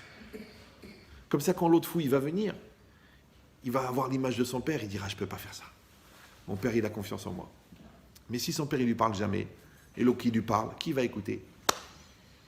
C'est pareil ta fille, c'est toi, en tant que père, tu dois draguer ta fille. Tu es belle, tu es sympathique, tu es magnifique, tu es extraordinaire, je t'adore, tu lui fais des clins d'œil, tu lui fais des petits bisous, tu dis, oh la jupe, elle te va bien. Comme ça, quand l'autre malade mental dans le métro, il va la draguer, elle va dire, j'ai bien mangé. T'as déjà vu quelqu'un qui a mangé 2 assiettes de dafina et on lui propose une choucroute? Il dit, je vais vomir. Mais si quand elle rentre à la maison, c'est quoi cette façon de s'habiller? Pour qui tu te prends? Tu te déhanches, on dirait une fille des rues. Combien t'as eu? Quoi, 14, t'es nu, de toute façon t'es moche, de toute façon t'es gros. Tu l'as mis dans les bras du fou. Dans les bras, tu lui as donné même l'adresse au gars pour qu'il vienne la prendre. Vous avez compris cette logique ou non? Maintenant, quelle différence entre ce que tu fais toi avec tes enfants et ce que tu fais toi avec toi-même? C'est de la même manière que tu préserves tes enfants. Eh bien, tu te préserves toi-même. Parce que tu sais, voilà, on vient de passer Kippour. Ouais. Vous êtes au courant, non? Donc, on vient de passer Kippour. Qu'est-ce qui est difficile? C'est pas Kippour, c'est le lendemain. C'est 3 jours après. Il y a un rav, il a dit, les avérotes qu'on fait juste après Kippour, elles comptent dans le compte de l'année d'avant, parce que ça prouve que tu n'as pas changé, ou elles comptent dans le compte de l'année d'après, puisqu'on a effacé celle d'avant. Oui, non, Vous comprenez cette question ou non? C'est comme si quelqu'un il a fait adultère. Après, mon amour, mon cœur, ma vie, je me tue pour toi, je me pends, je me coupe un bras, je me coupe la main. Elle dit, ok chérie, reviens. Ok. La femme, elle sort de la salle à manger. Le gars, hop, il va aux toilettes, sur son portable, il rappelle une autre bonne femme. La femme, elle dit, mais j'ai fait tishouf. Mais celle-là, c'est une nouvelle. Mais c'est sincère. Écoute bien. Il dit, je te crois quand tu dis que tu ne vas pas recommencer. Mais j'ai plus confiance. Vous me suivez ou non? Maintenant, on est tous des croyants. On a la émouna. Mais est-ce qu'on a la confiance? Le bitachon. Alors, c'est quoi le bitachon? C'est très simple. Le bitachon, c'est quand tu vis en fonction de ta émouna. Donc, si tu crois l'importance du Shabbat, mais tu transgresses Shabbat, tu as un problème de bitachon. Si tu sais l'importance des téfilines, mais tu oublies de les mettre, tu as un problème de bitachon. Si tu sais la gravité de l'adultère, même mental, mais tu te permets de regarder et de fabriquer des idées dans ta tête, avec les images que tu as pu ramasser, vélo, tatou, acharé, levafrem, vacharé, nechem, acheratem, zonim, acharem. Ouais. Mais tu sais que c'est assourd. écoute, tu sais, avec l'âge, on manque de motivation. Alors, on s'organise. L'adultère mental.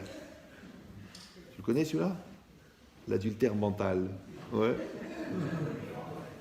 Est-ce que c'est interdit par la Torah ou non? C'est interdit?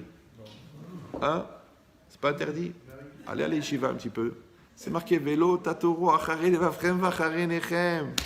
Encore une fois, parce que Aodon Kolo, quelle différence que tu trompes ta femme? Ouais, et du coup, la tienne, tu la trouves moche, ou que tu la trompes dans ta tête avec une autre, et du coup, la tienne, tu la trouves moche, dans les deux cas, tu t'es séparé d'elle. Maintenant, pourquoi le Rambam, toujours, il compare la relation avec Hachem comme la relation avec la femme? Parce que si tu n'es pas dans une passion active, dynamique et volontaire avec Hachem, au bout d'un moment, tu te sépares. C'est bon, les gens ils viennent et ils me disent « Ramé Chétrit, qu'est-ce que je dois faire? Je n'aime plus ma femme ou je n'aime plus mon mari. Est-ce que je suis obligé de rester? J'ai pas droit au bonheur ?» On verra les cas personnels après. Ouais. Moi, je lui dis « Mais JH2, c'est une formule, ça veut dire jeune khmar au carré. »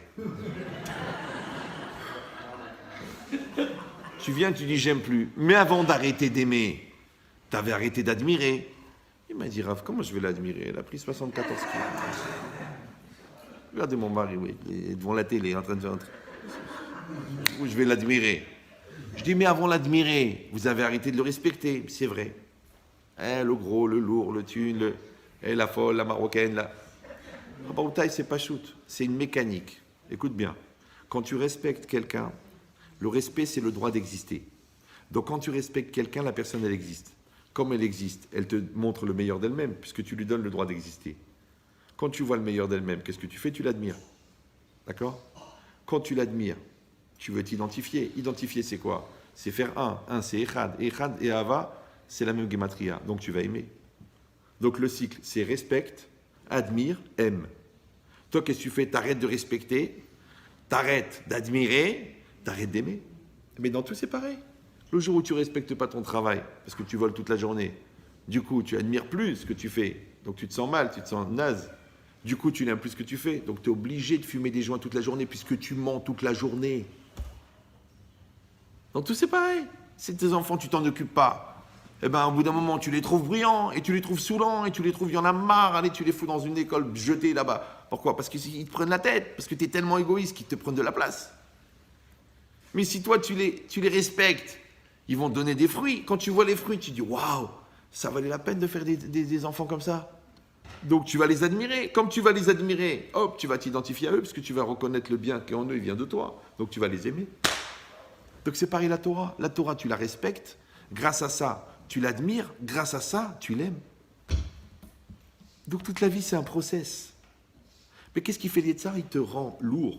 Il te rend blata. Il te rend un CON. Du coup, tu ne te rends même pas compte qu'il est en train de jouer avec ta vie. Il te déplace doucement. Il t'écarte de tes valeurs. Il te fait perdre ce qui est important. Pourquoi? Vous savez comment il s'appelle le Yetzer Hara? Il s'appelle Melech Hadimayon, le roi de l'illusion. Maintenant, c'est quoi le roi de l'illusion? C'est le magicien. Maintenant, regardez, je vous fais une petite démonstration qui va vous faire gagner à peu près 10 ans de yeshiva et 21 ans de thérapie. Écoutez. Un magicien, vous avez regardé, aujourd'hui, il y a plein de trucs sur Internet, les magiciens, tu vois des magiciens. Un magicien, il est obligé il a des bras. C'est rare que vous trouvez un magicien manchot, il fait genre des trucs avec son nez ou avec ses oreilles. Non, il a des bras. Pourquoi le magicien, il a besoin d'avoir 2 bras? 2. Parce que 1, c'est pour faire le tour. D'accord? Et il t'occupe les yeux. Donc il fait la fleur, tac, tac, tac, la fleur, tac, elle sort un oiseau. Waouh!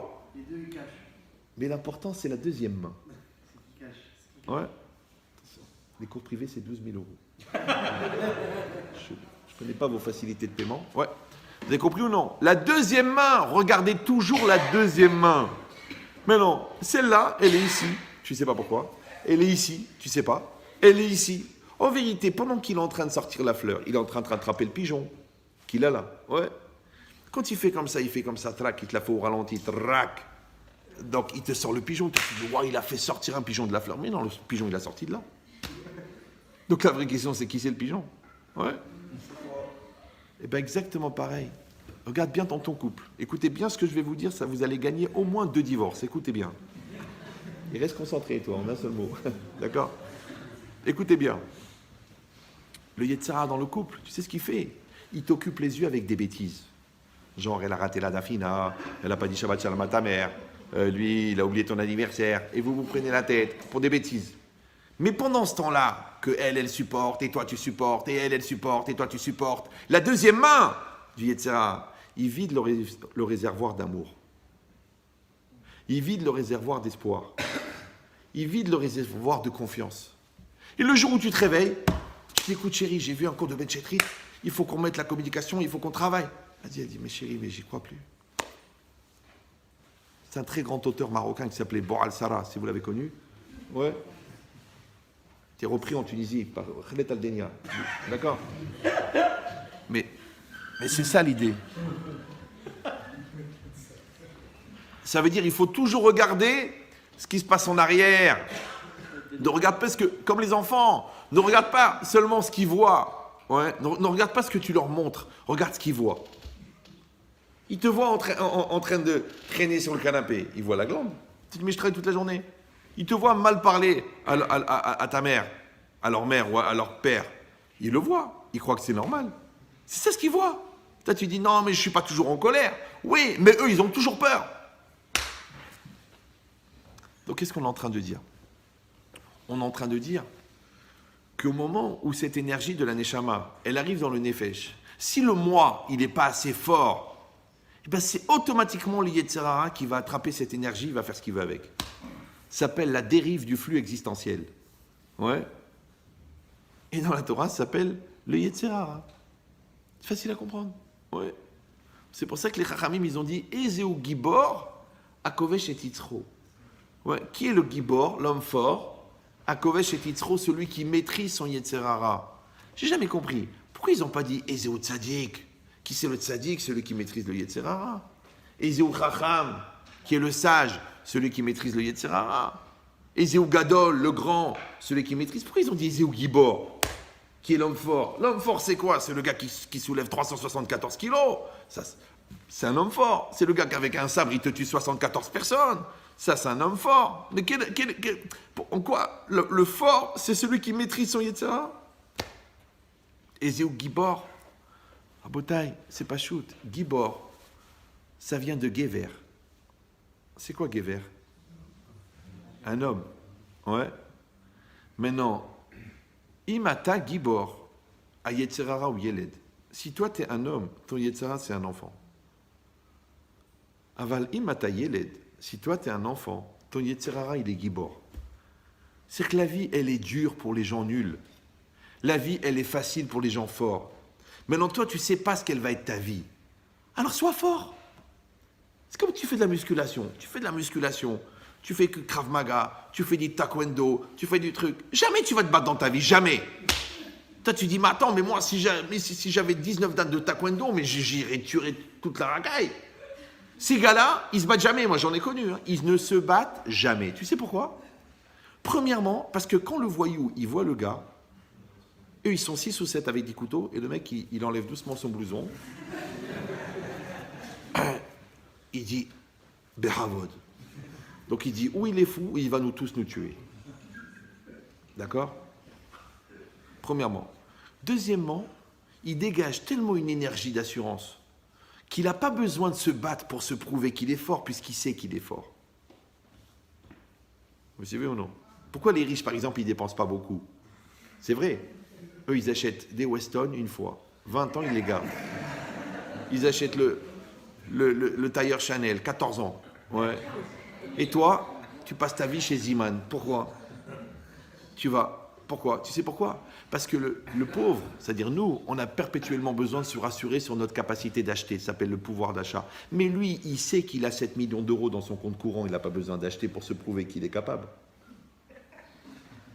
C'est pareil, les gens qui veulent tout le temps se battre, en vérité, c'est des gens qui ont peur.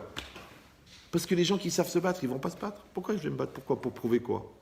Il va casser un nez, casser un truc. Moi, à l'époque, quand j'avais 18 ans, j'avais un copain comme ça, un Chinois, mais c'est un fou. Une fois, il s'est fait attaquer par 3 voyous avec des lames de rasoir. Il a donné 3 coups de pied, les 3, ils étaient à l'hôpital. Mais non, eux, ils l'ont attaqué. Il a perdu le procès. Parce que les experts, ils ont dit, mais comment c'est possible? Le nez, il était enfoncé d'une manière pas normale. Mais il a donné un seul coup de poing, un seul coup de pied. Vous avez compris ou non? Et avec l'autre pied, il a déboîté la tête. Et avec l'autre pied, mais en 3 secondes, lui, il donnait 9 coups de pied en une seconde. Je sais pas si tu vois un peu le genre. Ouais. Donc les gars, ils croyaient qu'ils sont tombés sur le maigrelet, ils vont lui prendre... Mais ils sont tombés sur Bruce Lee. Donc c'est quoi l'idée? De la même manière. Quelqu'un qui est gibor, quelqu'un qui est fort à l'intérieur, d'accord? On ne te demande pas d'être capable de tuer 14 personnes et de... Non. Est-ce que quand la colère, elle monte, tu la maîtrises ou non? Quand les yeux, ils tournent, vélo tatou, ouais, et que tu repères le Grand Canyon. Parce que la dame, elle s'est baissée là pour ramasser son porte-monnaie et il t'apparaît la 7e merveille du monde, entièrement refaite. Tu vas tourner les yeux ou non? Tu dis, écoute, Hachem, il a créé ça, et puis... Tu sais, c'est 60 cm. Hein. C'est la distance entre Las Vegas et Jérusalem. Tu tournes la tête, tu es à Jérusalem. Tu tournes pas la tête, tu es à Las Vegas. Et Las Vegas. Las Vegas. Ou Sodome et Gomorre, je sais pas que. Non, la distance entre la Touma et la Kedusha, elle n'est pas éloignée. C'est dans la tête. Celui qui a la tête pourrie, tu peux lui mettre dans la plus grande yeshiva du monde, il va trouver un fou. Il va trouver la folle. Donc cette logique, c'est quoi? Cette logique, c'est que, en fait, Gibor, c'est quoi Ata Gibor? Tu es fort. Maintenant, comment vous écrivez tu es fort, vous? Vous écrivez tu, T-U, E-2-F-O-R-T. Tu es fort. Ouais, c'est comme ça qu'il faut l'écrire. Tu es fort. Ça veut dire quoi, tu es fort? Ça veut dire que toi, c'est normal de faire un effort. Mais il n'y a pas le verbe être au milieu.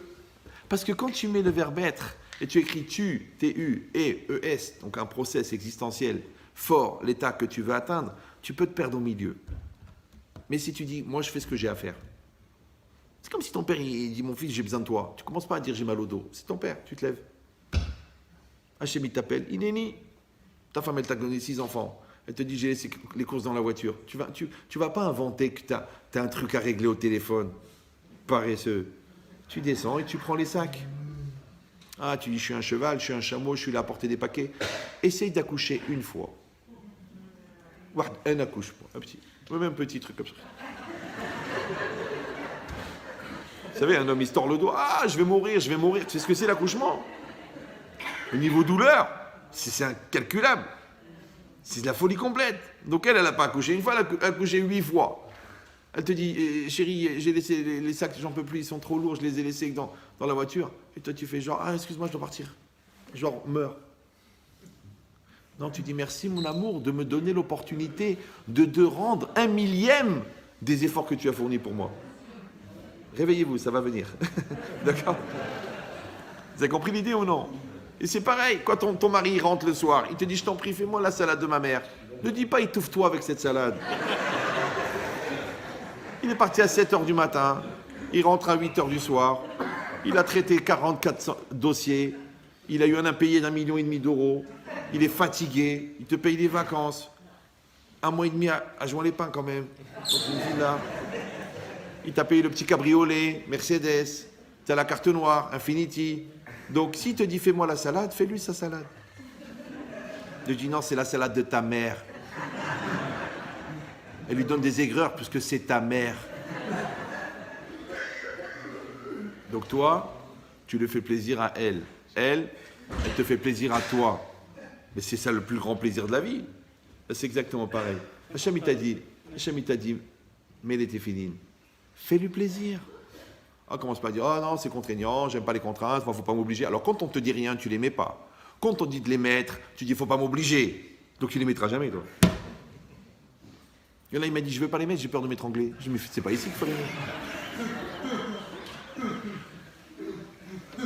Il m'a dit, je suis prêt à être chômeur Shabbat. Le problème, c'est que ça tombe samedi. Ah ben, on peut rien faire. Le vendredi, il est déjà pris. Tout le monde est au courant. Le dimanche, on a fait une croix dessus. Et il reste que le samedi. Donc ça veut dire qu'à un moment ou un autre, il va falloir réussir à être gibor. Ouais. Alors je te dis, tu es fort. C'est quoi tu es fort? C'est que l'effort pour toi et l'effort, vous faire un. Il n'y a pas de réflexion. Tu fais. Moi je leur dis, les tefilines, c'est comme la respiration. Tu te lèves, tu mets les tefs. Ouais, c'est pas évident, je les mettrai demain, je les mettrai après, je les mettrai... Tu vas pas les mettre. Toi, tu vas revenir en guilgoul dans une lanière. Comme ça, on va te serrer la gueule toute la journée. C'est tout. C'est normal. Une femme, elle m'a dit, Rav Menchetri, je ne vais pas au mikvé, j'ai peur d'attraper une mycose. Je dis, mais madame, vous êtes une mycose. Comment une mycose, elle peut attraper une mycose? Ça fait 3500 ans que les femmes juives, elles vont au mikvé. Nos grands-mères, elles allaient à l'Oued. À l'Oued. Comprenez ou non? À l'Oued d'Éden, c'est juste... Ouais, d'accord. Dans la rivière, là-bas. La nuit, ils allaient. Et ils se trempaient. Et ben, au Hachem, ils ont eu des enfants et des petits-enfants de Sadikim. Toi, on te fait un mikvé, super classe, avec la clim, avec la coiffeuse, avec le truc, avec les ongles. Tu dis, j'ai peur d'attraper des microbes. Mais c'est toi le microbe. Tu es un microbe vivant. Donc la logique, à Botaï, c'est pas shoot. La logique, c'est que Ata Gibor, ouais, c'est tu es fort. C'est toi et l'effort. Et si tu n'y arrives pas, dis j'arrive pas. Grave, ce que vous demandez, c'est trop. Tu as raison. Parce que si tu n'arrives pas à tuer fort, c'est l'effort tue. L'effort, il te tue. Une fois, il y a un couple qui est venu. Moi, je reçois pratiquement plus les couples parce que je suis fatigué d'exister pour des gens qui refusent de le faire. Ouais. Ils viennent comme ça. La femme, elle a menti. Elle lui a dit que c'était un psychologue. Donc, elle arrive. Elle voit tout de suite que le mec, il ne s'appelle pas Christian. D'accord? Alors, dès qu'il rentre, il me regarde. Il me fait « Écoutez, je vous préviens. Ne me demandez pas de faire des efforts. » Je dis, vous savez quoi? Ne passez pas la porte. Faites demi-tour, retournez à l'ascenseur. Si tu viens pas pour faire des efforts, pourquoi tu es venu? Mais toute la vie, c'est des efforts. Toute la vie, ouais. Maintenant, les gens, ce que les gens ne comprennent pas, c'est qu'eux, ils pensent que les efforts, c'est épuisant. Mais non, tu es fort. C'est parce qu'à force de faire des efforts, c'est comme ça que tu deviens fort. N'oublie pas que quand tu montes l'escalier, ça fait mal au mollet, mais ça muscle les cuisses. Quand tu vas au travail, c'est fatigant de se confronter avec le client, mais d'un autre côté, tu acquiers l'expérience. Quand tu mets l'argent de côté, c'est dur parce que tu aurais voulu kiffer les 20, les 30, les 100, les 200, les 300. Mais le jour où tu veux faire l'apport pour l'appartement, ils sont là, les 100 000. Donc le sacrifice d'un côté, c'est un investissement de l'autre. Quand tu fais attention à ta bouche, quand tu es marié, tu fais attention, tu ne rajoutes pas en fin de phrase, espèce de grosse pourriture de... Ouais, non, tu retiens ta bouche. C'est pas facile. Ouais, t'as envie que ça sorte. Si vraiment tu peux plus, tu as le droit, tu vas à la salle de bain et tu mets un coup de boule dans le carrelage. Là, tu reviens, ta femme elle me dit « Ah, t'as une drôle de tête. » Ah, j'ai été frappé par ta beauté, mon amour. D'accord? Donc c'est quoi l'idée? C'est que la personne, en vérité, elle fait un effort. Mais cet effort rapporte. Vous comprenez ou non? Comme un enfant. 1 fois, 2 fois, 10 fois, tu lui parles, tu restes avec lui, tu lui donnes la confiance, tu lui donnes l'amour, tu lui donnes la gentillesse, tu lui donnes la douceur. Ça rapporte. Ah, j'ai pas la tête, je m'en fous, j'ai pas les nerfs. Qui se débrouille, de toute façon, il est dans une école juive et tout. Après, il est marié. Depuis 15 ans, il vient chez toi, il dit « Papa, je dors à la maison, je me suis pris la tête avec ma femme. » Je dis « Mon fils, t'as 35 ans, t'as 40 ans. Tu te prends la tête? Ah ben elle m'énerve, elle me prend la tête, je la supporte pas, je la supporte pas. » Comment tu la supportes pas? Mais je te supporte, moi. Ouais. C'est que si l'enfant, il n'a pas appris ça, d'où il va le savoir? C'est qu'en fait, les enfants, quand ils sont petits, tu investis. Donc de 0 à 20 ans, tu investis. Du coup, de 20 à 40, tu peux te reposer. Mais toi, de 0 à 20, tu les as fuis, tu t'es servi du travail pour pas t'occuper d'eux. Du coup, de 20 à 40, ils vont venir chez toi. Mais toi, tu n'as plus l'âge de supporter ces bêtises. Eh ben, tu vas te les prendre sur ta tête. Femme tout lala. Voilà. Toute la vie, c'est comme ça. Ezeu Gibor, Akovesh et Titzro. Donc, Ata Gibor, ça veut dire quoi? Ata Gever. Adam Tsarich Lit Gaber, un homme doit se renforcer. Ça veut dire Adam Tsarich Liot Gever. Maintenant, c'est très facile. Chacun d'entre nous, qu'il soit religieux, pas religieux, qu'il soit Talmid Racham, qu'il soit Amaretz, qu'il soit un érudit, qu'il soit un ignorant, il sait très bien quand il se fout de sa gueule. Tu le sais. Ça s'appelle le Chush HaEmet, le sens de la vérité. Donc quand ça te montre comme ça, que tu te moques de toi, ou que tu te moques de l'autre, ou tu te moques de la vie, ou que tu te moques du bon Dieu, fais attention. Fais attention. Parce que se moquer, ça veut dire que tu ne vas pas profiter de l'opportunité qu'on t'a donnée de grandir. Et si tu ne grandis pas, tu vas être petit. D'accord? Alors qu'est-ce qui se passe? C'est quoi le stress? C'est que tu vis la réalité comme une pression. Et la pression, elle vient de quoi? Elle vient de la distance entre la personne que tu devrais être et la personne que tu es. C'est-à-dire que si tu as 45 ans physiquement, mais que tu as 20 ans mentalement, donc tu as une maturité de 20 ans. Mais une maturité de 20 ans, elle n'est pas adaptée à une épreuve de 45. Vous me suivez ou non? Donc, tu vis la réalité comme une pression. Et qu'est-ce qu'il a dit Ben Chetrit? Une pression, ça va. Dépression, ça va pas. Donc la dépression, c'est la résultante de ton immaturité. Donc le Yetzer Hara, quand il t'a empêché de grandir, parce qu'il n'a dit n'assume pas, de toute façon c'est pas de ta faute, c'est la faute de ta femme, c'est la faute de ton mari, c'est la faute de tes parents, c'est la faute du Rav, c'est la faute du bon Dieu. Donc en fait, il t'empêche d'assumer. Il te propose un prétexte pour ne pas assumer, tu n'assumes pas. Mais comme la seule manière de grandir, c'est d'assumer, parce que quand tu lèves les haltères, ça fait mal aux bras, mais tu as les bras ça comme. Mais toi tu dis je les lève pas. Genre je suis inscrit à un club, ça s'appelle Polystyrène. Eh ben tu les as pas. Donc comme tu travailles les midot, tu travailles les mitzvot, tu travailles les sacrifices, tu travailles les efforts, tu travailles ta tête, tu travailles ta vigilance, tu travailles ton intelligence, tu travailles ta mémoire, elle se développe. Tu travailles pas. Après tu dis, oh, j'ai vraiment l'air d'un consommateur. Oui. C'est ce qu'elle veut la société. La société fabrique des brels de manière industrielle. C'est fait pour ça. Le plus grand agent du Yetzer Hara, c'est la télé. Et si vous allez dire, faut pas exagérer, faut pas être négatif, il y a aussi des bonnes choses. Écoutez bien ça, hein. Écoutez bien. Qu'est-ce qu'il a dit à l'époque, le patron de TF1, aux représentants de Coca-Cola? Vous l'écoutez ou non? Ça, c'est du rôle. Tu peux écouter le rôle. Ouais. Il a dit, nous nous engageons à fabriquer des programmes de télé qui rendent le cerveau des téléspectateurs disponible à l'impact des annonces de vos produits. Je traduis en français pour les gens qui écoutent trop souvent le Rav Cyril. Ouais, écoutez bien ce que je dis. Regardez. Ça s'appelle un impact, un contraste d'impact. Si tu mets une émission très très intelligente, donc après la pub, le gars il va la trouver nulle parce que c'est superficiel. Ouais. Mais si tu lui mets une émission complètement débile, il va trouver la pub vachement bien faite. Donc l'impact de la pub, il dépend de la disponibilité du cerveau du gars qui la regarde. C'est pour ça que dans la hiérarchie des salaires, plus les animateurs ils disent des bêtises, plus ils sont payés. Parce que plus ils disent des bêtises, plus les téléspectateurs ils écoutent des bêtises, plus ils écoutent des bêtises, plus après, quand il va y avoir une pub, ils vont capter la pub. Alors que la Torah, c'est l'inverse. D'accord? Tu dois étudier le Chumash. Après, tu dois étudier la Mishnah. Après, tu dois étudier la Gemara. Après, tu dois comprendre la profondeur du Marsha. Après, tu dois savoir qu'est-ce qu'il veut le Ksot HaChoshen. Après, quel est le Yesod du Rav Chaim. Après, c'était quoi la lumière d'après le Maharal de Prague. Comment on perçoit le temps selon la Kabbalah. Donc, tu passes ta journée à réfléchir. Maintenant, le contraste, c'est quoi? C'est que quand tu zoomes ici, là, c'est net, le reste est flou. Vous me suivez ou non? Vous avez déjà fait une photo, non? Quand vous prenez un appareil photo, mais manuel, parce qu'aujourd'hui, ils sont autofocus. Attention, il faut bien prononcer le S. Donc, quand tu fais focus sur la bouteille, le reste est flou. Donc, quand tu fais focus sur la secrétaire, ta femme, elle est floue. Quand tu fais focus sur ton travail, ta famille, elle est floue. Quand tu fais focus sur tes enfants, ton mari, il est flou. C'est très dangereux, le focus. Vous me suivez ou non?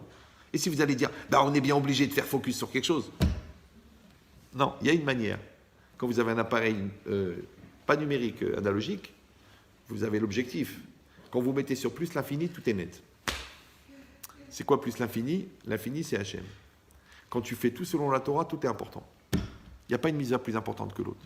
Donc tu fais attention au kavod de ta femme et tu révises bien la Mishnah et tu fais attention à ce que tu manges. Et quand tu vends un produit, tu réfléchis que c'est honnête et c'est caché, même si tu vends un goy. Ouais, tout est le même niveau. Dans le Sefer Torah, il n'y a pas une lettre plus haute que l'autre.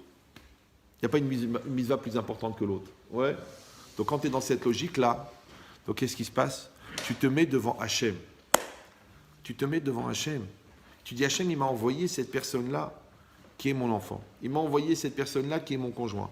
Il m'a envoyé cette personne-là qui est mon parent. Alors je dois m'en occuper. Pourquoi la Torah a donné la mitzvah de Kibud Avayim? Vous savez pourquoi? Pourquoi on doit respecter les parents? À part la reconnaissance qu'on a envers eux. Ben, c'est aussi et surtout parce que les parents, c'est de eux que tu viens. Donc tu as deux solutions pour te connaître. Soit tu fais 10 ans de thérapie, soit tu respectes tes parents. Les parents, comme tu les respectes, ils vont exister. Quand ils vont exister, ils vont être eux-mêmes. Quand ils vont être eux-mêmes, tu vas voir qui ils sont. Quand tu vas voir qui ils sont, tu vas voir d'où tu viens. Quand tu vas voir d'où tu viens, tu vas savoir qui tu es.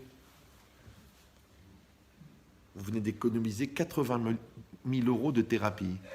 Il n'y a pas un qui a dit merci. D'accord? Les enfants, c'est pareil. C'est quoi les enfants? Les enfants, c'est l'occasion la troisième occasion de devenir la personne que tu aurais dû être. Parce que quand tu étais célibataire, on t'a proposé de grandir. Tu t'as dit non, ça va pas. Je sais pas, c'est pas mon problème, tout le monde est fou. Ok. Après, on t'a marié. C'est quoi la femme? C'est l'occasion pour le mari de devenir un homme. Comme le mari, c'est une occasion pour la femme de devenir une femme. Et toi, t'as dit non, on s'est marié trop vite, elle comprend rien, elle est bête, les Tunisiens, les Marocains, les Algériens. Ok. Alors, on t'a envoyé les enfants. Les enfants, tu peux pas tricher. Eh oui. Parce qu'ils te ressemblent. Tu dis, mais d'où il sort ce Ahmar?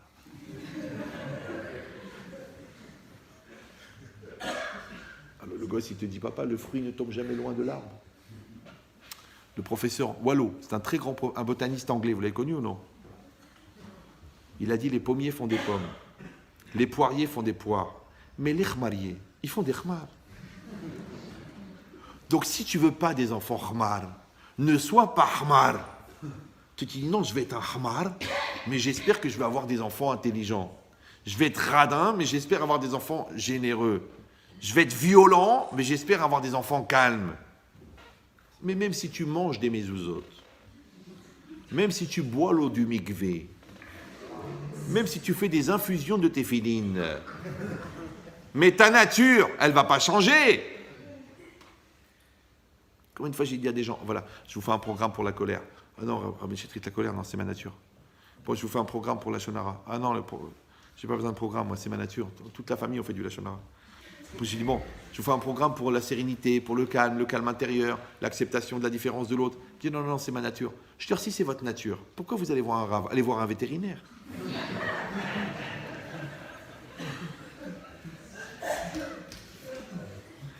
Ça a l'air d'une blague, mais c'est pas une blague. Moi, vous savez que moi, j'ai beaucoup d'humour, mais je rigole jamais. Vous rigolez.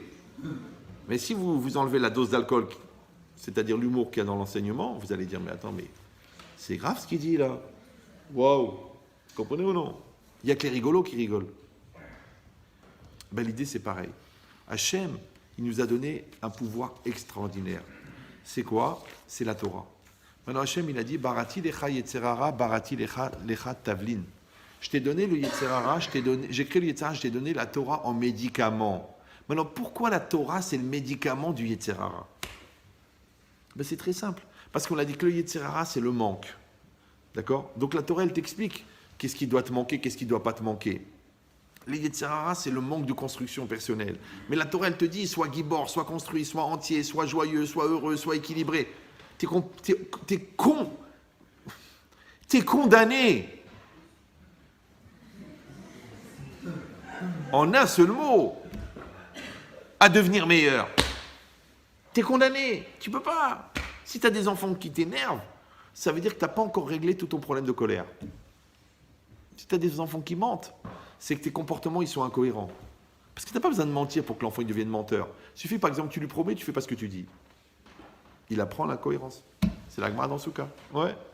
Donc ça veut dire qu'à chaque instant, tu peux comprendre que la Torah, c'est elle qui va te soigner. La preuve, c'est que le Yetzirara, il ne veut pas que tu étudies la Torah. Prenez 15 millions de juifs, d'accord? Sur les 15 millions de juifs, combien qui pratiquent la religion? Même pas 10%.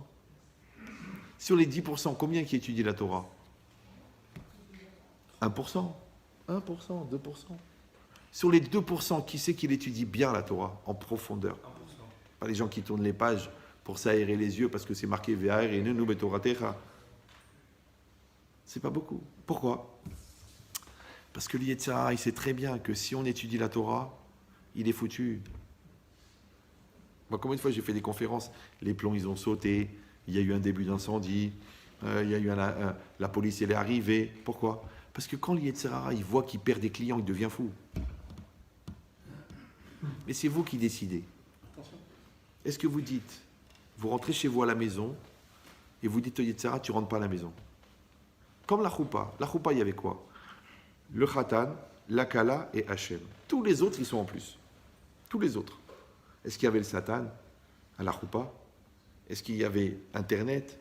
Est-ce qu'il y avait la voisine? Est-ce qu'il y avait les films dégueulasses? Il n'y avait pas. Eh bien, ton modèle, c'est la choupa. Toi, ta femme et Hachem. C'est tout. Et dès que tu sens qu'il y a une pollution qui rentre, mais là, c'est comme les toilettes. C'est occupé. Imagine, tu es aux toilettes. Il y a un gars qui veut rentrer. Il dit, j'ai besoin. Allez, ouvre la porte. Tu dis, c'est occupé. Il dit, bon, pousse-toi, on va s'asseoir tous les deux. Il n'y a pas. C'est occupé, c'est occupé. Ça va? Ben, de la même manière, comment on dit occupé en hébreu? Rosek. Qu'est-ce qu'elle dit la Gemara? Rosek ba mitzvah.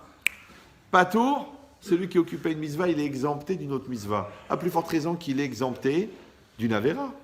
Donc quand il vient, le Yetzer Hara, si toi tu es occupé à faire une mitzvah, il ne peut pas t'attraper. Vous me suivez ou non? Si toi tu es en train de réfléchir, il ne peut pas te prendre la tête avec des bêtises. Si toi tu es en train de dire merci à ton conjoint, il ne peut pas te sortir un défaut. Comment tu peux dire? Quand tu es en train de dire un compliment, comment tu peux dire un défaut? Quand tu es dans une logique positive de voir le bien, tu peux voir le mal. Donc si tu arrives à voir le mal, c'est que tu ne vois pas le bien. C'est évident. Vous comprenez ou non? C'est pas shoot. Donc l'idée c'est quoi? C'est qu'on doit être perpétuellement dans une dynamique positive de Kedusha, de pureté, de réflexion, de maturité, de finesse, de douceur, de gentillesse. On devient des bulldozers de Tov. Donc quand vous avez un TGV de Tov, c'est quoi TGV? C'est Torah grande vitesse. Et qu'il y a un petit satan à 2 balles qui se met sur les voies. Il fait, vas-y, frappe le premier. On n'a jamais retrouvé son corps. Éparpillé en particules élémentaires. Vous comprenez ou non? Ben c'est pareil. Si vous avez un couple très très solide, vous n'avez pas à avoir peur. Il y aura des événements, il y aura des chocs, il y aura des deuils, il y aura des dépôts de bilan, il y aura des folles. Mais vous êtes un TGV. Oui.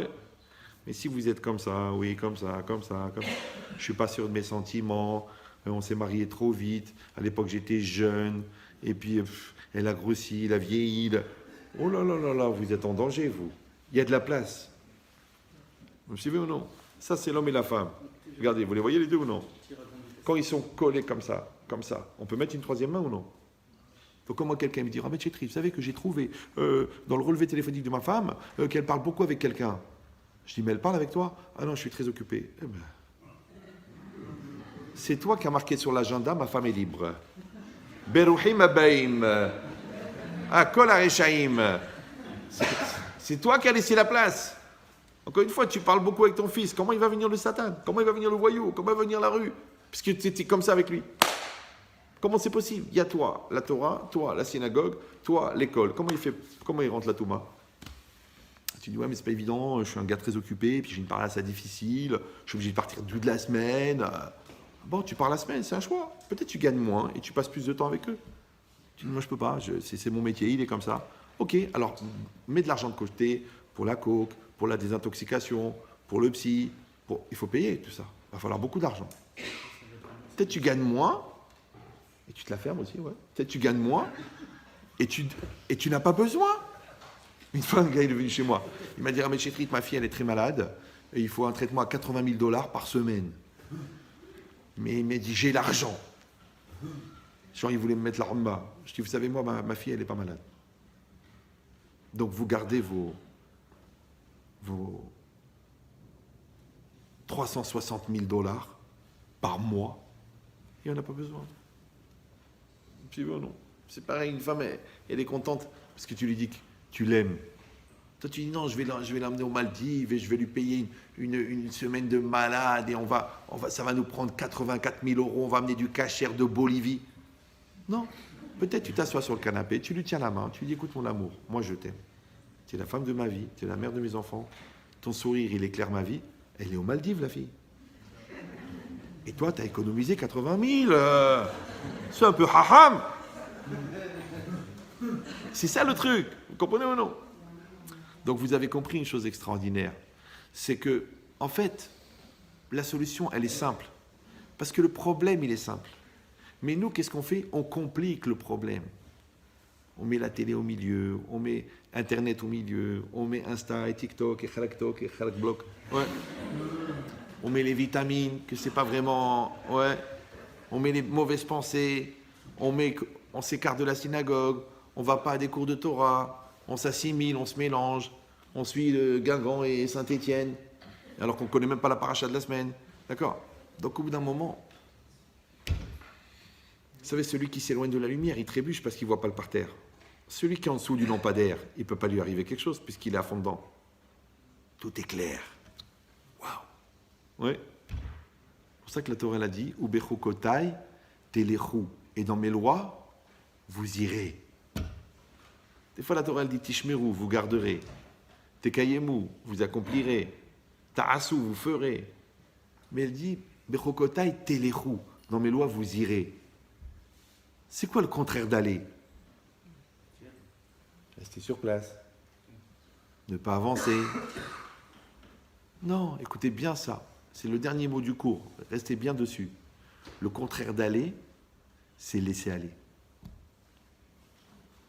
Le Yetzer Hara, c'est le spécialiste du laisser aller.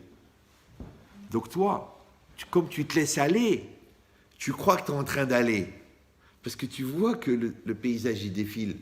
Donc tu as l'impression que tu es en mouvement. Non, non, non. Téléchou, Bechokotai, téléchou. C'est-à-dire que tu dois être dans une dynamique active, vigilante et volontaire. Ouais. C'est-à-dire qu'avec ta femme et ton mari, tu dois être dans la drague, dans la rigolade, dans l'épanouissement et dans la fantaisie. Et si tu ne le fais pas, tu dis, on s'est laissé aller. Les braises se sont refroidies. La passion nous a quittés. Dans tout, c'est pareil. Tu travailles. Vas-y, suis la compta, suis les trucs, parle au vendeur, fais des débriefings, réfléchis comment épanouir le produit, développe ton truc. Parce que tu travailles. Tu dis non, ça va. Après, il dit le comptable, écoutez, on va déposer. Pourquoi? Vous vous êtes laissé aller. C'est pareil. La Torah, elle a besoin que tu l'étudies. Etzraim il Mahazikimba. Ouais, Baruch Hashem, on est en France. C'est un pays, c'est un des derniers pays musulmans où on peut étudier la Torah. C'est extraordinaire. Vous avez des centaines de rabbanim, vous avez des Bate Midrashot, vous avez des sites internet, vous avez des Talmud Torah, vous avez des Shivot. Quelqu'un, il peut dire, à Paris, j'ai pas où étudier. Moi, je vais dans des villes de province, des fois. C'est de la peine. C'est-à-dire, c'est loin. Il y a un panneau, il y a écrit loin. Quand vous arrivez là-bas, il y a un autre panneau, il y a écrit Khlal Khalé. Vous allez jusqu'à Khlal Khalé, et après, il y a un autre panneau, et c'est la ville où vous êtes arrivé. Et là-bas, il n'y a pas de Torah, il n'y a rien. Il n'y a pas de cachère, il n'y a pas d'école, il n'y a rien. Pas tous, mais presque. Tiens, vous, à Paris, vous avez de la chance. Vous avez des restaurants cachères. À Paris, vous avez des rabbanim, vous avez des Bate Midrashot, vous avez ce que vous voulez. Aujourd'hui, tu as ce que tu veux à Paris. Tu dis, c'est pas évident, c'est un peu loin. C'est en araméen. On va te le faire en français. C'est pas mon niveau. On te fait à ton niveau. J'ai pas le temps. On va te trouver du temps. Si tu trouves pas du temps, on te fait perdre ton travail, on te met une maladie. Le bon Dieu va te trouver du temps.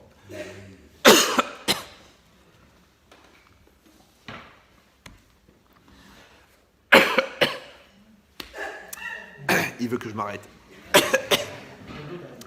Ou alors il y a la moitié de la salle qui prie pour que je m'étouffe. Alors, donc...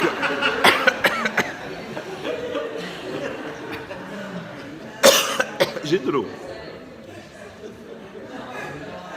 Non, je rigole. La réalité est bien plus grave. Alors, donc voilà, vous avez tout compris. Donc on va dédier Bezrat Hashem ce cours et surtout, comme je l'ai expliqué au début du cours, les énergies qui sont développées en vous parce que ça vous a réveillé, ça vous a donné envie, j'espère. Vous allez rentrer à la maison et au lieu de dire « Ah, t'as écouté, t'as vu le Rav, il a parlé de toi pendant 1h30 »,